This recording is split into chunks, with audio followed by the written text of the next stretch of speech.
those years, when they gave you the questionnaire, the last question was, do you have homosexual tendencies? And I checked yes. Now this is like, where was I coming from? But basically I said, well, if they give me the opportunity to tell the truth about myself and it'll get me out of the war, that I would do that. Well, no, the guy sort of like looked at me and chatted a little bit and said, so you feel you're homosexual? And, you know, and it was like no big deal. He believed me. Didn't ask any mystery questions. And wrote some notes and said, here, take this to the sergeant. I took it to the sergeant outside of his desk, and he looked at me contemptuously after he read the note. And he got a stamp on it, which I swear was about this wide, and it said homosexual. And he stamped it, boom, in red ink pad, and on every single page that I had been carrying around all day, homosexual, homosexual. I was like, oh God. You know, here I've declared myself to the government when I haven't declared myself to anybody else in the world, really. And I did get my 4D, I guess that's what it is, psychological deferment came to me rather than a student deferment, and so I moved to New York City, and so as graduation approached and I applied to various graduate schools. I applied to many graduate schools and was accepted in a lot, but I chose to go to NYU.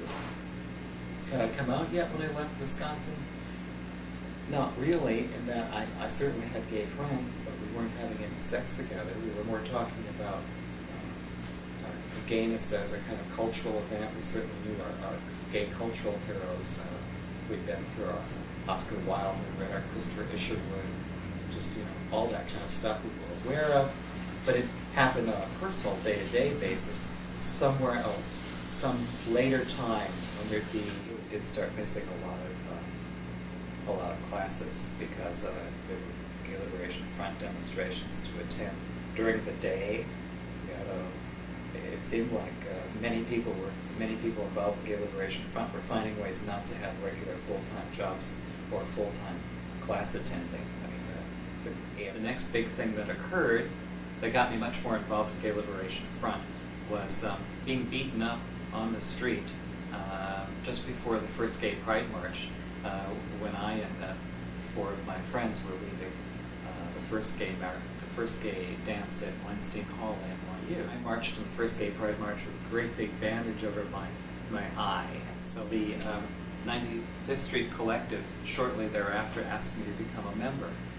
During that period, the Gay Liberation Front still existed as Sunday night meetings with a big public forum out of which demonstrations and other things were organized.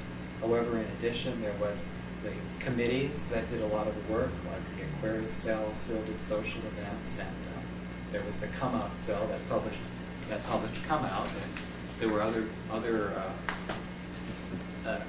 committees. And then the third functioning part of Gay Liberation Front became the numerous living collectives that founded around Manhattan and one in Brooklyn in subsequent months. Started consciousness-raising groups. We maintained the telephone for the Gay Liberation Front Collective.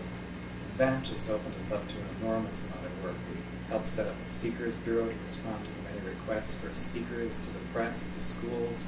We spoke at high schools in New Jersey and colleges all over the place, and arranged for others to do so. We started a Sunday afternoon drop-in center called the People's Coffee Grounds on the Upper West Side, which brought over the course of the year or so that it operated just hundreds of gay people together.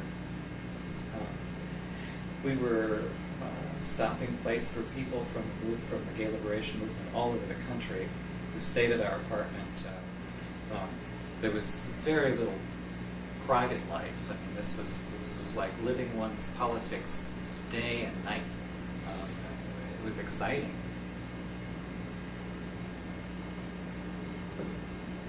But exhausting.